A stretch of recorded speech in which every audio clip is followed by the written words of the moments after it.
Welcome to the Social University Podcast.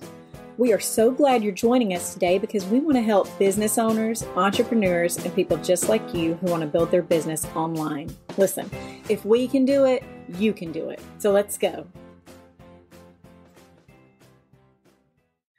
What are some of the worst marketing mistakes that a small business can make? That is exactly what we're going to talk about today.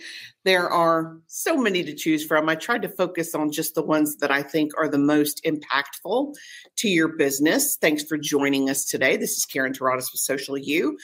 Don't forget to tune in next week when we talk about what to do with bad reviews, negative comments. We're going to cover that next week. But today, let's dig into basically 5 reasons you aren't meeting your marketing goals, 5 big mistakes. Number one, I think first and foremost, is not understanding your audience. You have to have a clear concept of who you are marketing to for it to be effective. You have to understand who your end user is and where they spend their time so that you can target more effectively for them.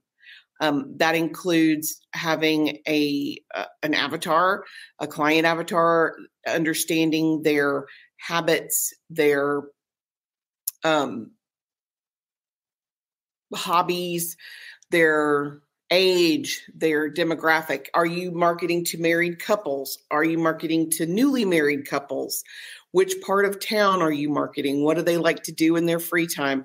These are the kind of things that really help you target your audience and make a big difference. Plus, it helps you determine the best platforms to be on because you can't know where to target your messaging if you don't know who you're targeting to. Obviously, if you're trying to target folks who are looking for retirement benefits, that's Facebook. If you're looking for someone, new parents, that would be more Instagram. You have to know your overall target audience. Number 2 is not having a plan or a strategy, or even worse, having an outdated plan. If your plan includes faxing information, chances are it's outdated. You have to be able to step up and do what's trending right now. You have to be able to do what works right now. So you have to have a plan. You would not just get in your car and drive around and hope you find, the place you're trying to find. You would have a map. You'd have a plan. You need to know what your objectives are, and it will help you reach those objectives.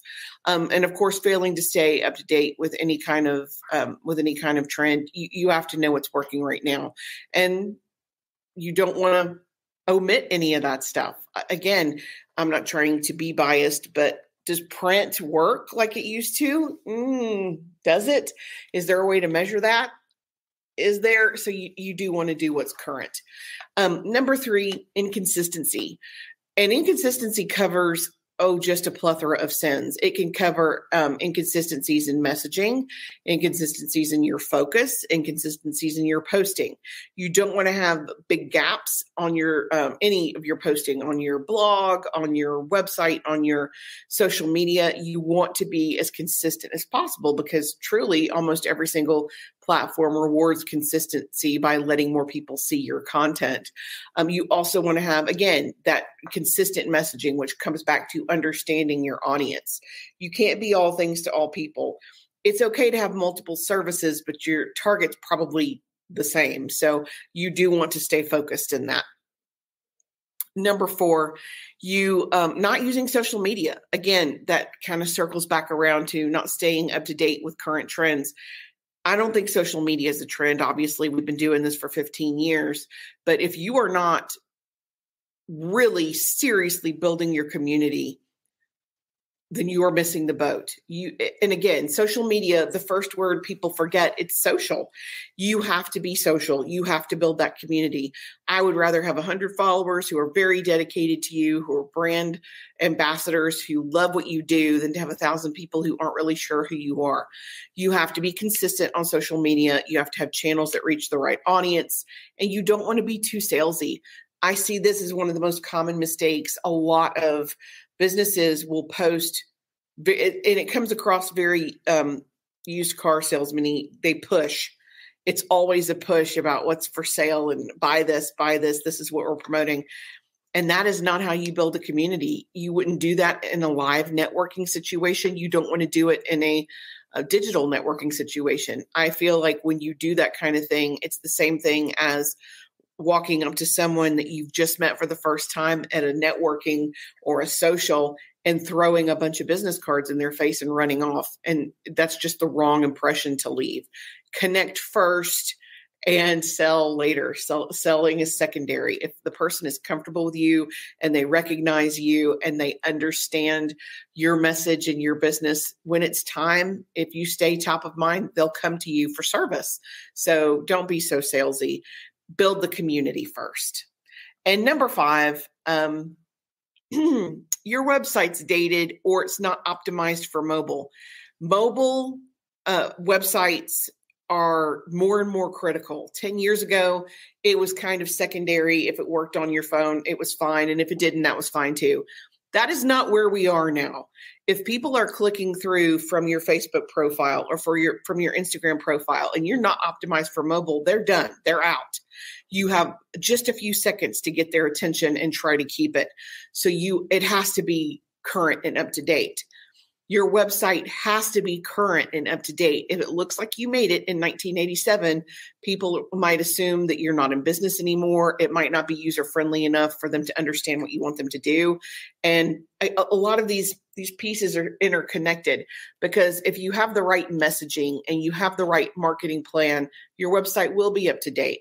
But that's, again, one of the most common mistakes we see is a very confusing homepage. It's not just about splashing your information. It's about a very specific call to action and getting that audience where you want them to go, no matter where that is. And asking them to sign up for a newsletter is probably not going to get it done. You have to offer something to get something. You could think about it like a savings account. You invest in your customer by giving them free tools and free resources and information and answering their questions, like building up a savings account so that when it's time for you to make that sale, you've already built up this equity. You have to tell them what you need for them to do. And most homepages on most websites don't do that. There needs to be a very specific call to action, a very clear message on what you do, and then like a secondary call to action. So ideally, you are, again, all these pieces come together. So your messaging, your website, your mobile friendly, it's all pieces of the same puzzle so that they can come together and help promote your business. If you want to get more information on how to streamline your homepage of your website, I highly recommend Donald Miller's Story Brand. He says repeatedly, if you confuse, you lose. If people don't understand what you do in the first few seconds, they're done, they're out. So it's very critically important that your website be an effective messaging system, even when you're not around, to explain the pros and cons of what you do. People need to be able to go to the website and get that information. So those are our 5 worst mistakes in marketing, or why you're not reaching your marketing goals. Not understanding your audience. And again, they're very connected. Not understanding your audience, not having a clear plan of action, inconsistency in your plan, inconsistency in your social media, or having outdated information on your website, or not being mobile friendly. That's all, again, pieces of the same puzzle. And that's something you want to take a look at. If you are interested, we do offer a total online presence audit. If that's something that you're interested in, please contact us. We are happy to go through it. We look at your online presence, your social media, your website, the whole thing, and we can give you information on what to improve and how to improve it and what's working for you. Again, next week, we're going to be talking more about, it's Halloween, so we like scary stuff this month, bad reviews or negative reviews. And then the last week of October, we're going to talk about this year's worst social media nightmares. We're going to talk about mistakes that other companies have made. And of course, I have to include some of the mistakes we've made ourselves, because we do make mistakes. Yeah, I will tell you if your baby's ugly. I jokingly say that phrase all the time. Nobody wants to hear their baby's ugly. Nobody wants you to tell them your website looks terrible and it's not helping you and it's costing you money. And yes, there's a nicer way to say that, and we will be diplomatic, but I would rather, as a business owner, have you tell me something is broken and not working so I can fix it and make money, than to have you pat me on the head and say it'll do. Absolutely not. I want to know what's going to make me the most money and get me the biggest ROI. So That's what we're here for. Thanks, you guys. Until next week, I'm Karen Taranis with Social U, and I'm here to help. Thanks. Thanks for joining us for the Social University podcast. We hope you enjoyed it. Be sure to follow us on all of our social media at Stay Social U. That's the letter U, and we will talk to you next week. Remember, you've got this.